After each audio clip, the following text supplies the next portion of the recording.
مخصوص نشستوں کے لیے پیپلز پارٹی بھی سپریم کورٹ پہنچ گئی۔ بانی پی ٹی آئی جیل سے باہر نہیں آئیں گے، فیصل وارڈا۔ رؤف حسن 2 روزہ ریمانڈ پر ایف آئی اے کے حوالے۔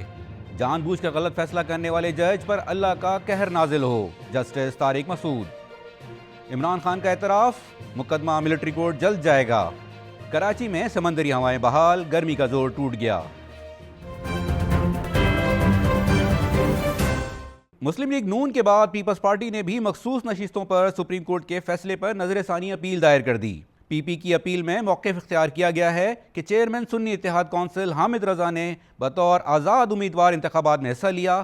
سنی اتحاد کونسل سے کسی نے الیکشن نہیں لڑا تو مخصوص نشستیں نہیں مل سکتیں۔ اپیل میں کہا گیا ہے کہ تحریک انصاف نے درخواست دائر نہیں کی، نہ فریق بنے، تحریک انصاف کو مخصوص نشستیں نہیں دی جا سکتیں۔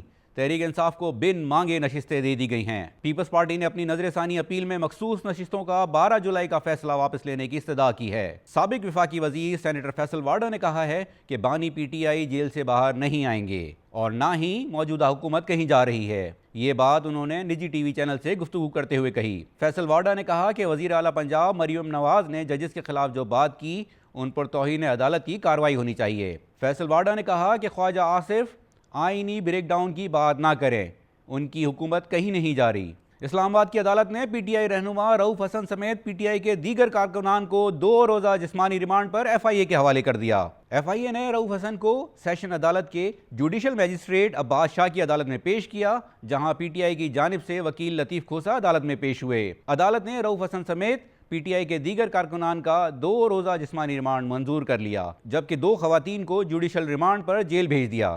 یاد رہے کہ رؤف حسن کو کل اسلام آباد میں پی ٹی آئی کی مرکزی سیکریٹریٹ سے پولیس نے گرفتار کیا تھا۔ اسلام آباد ہائی کورٹ کے جسٹس طارق محمود جہانگیری نے کہا کہ میں روز قرآن پاک اور درود شریف پڑھ کر عدالت میں بیٹھتا ہوں اور جو جج جان بوجھ کر غلط فیصلہ کرتا ہے اس پر اللہ کا قہر نازل ہو۔ اسلام آباد ہائی کورٹ بار سے خطاب کرتے ہوئے جسٹس طارق محمود جہانگیری نے کہا کہ وکلاء اچھی معاونت کریں تو ججز کو بھی فیصلہ کرنے میں آسانی ہوتی ہے۔ وکیل اگر تیاری کے ساتھ پیش ہوں تو خوشی ہوتی ہے۔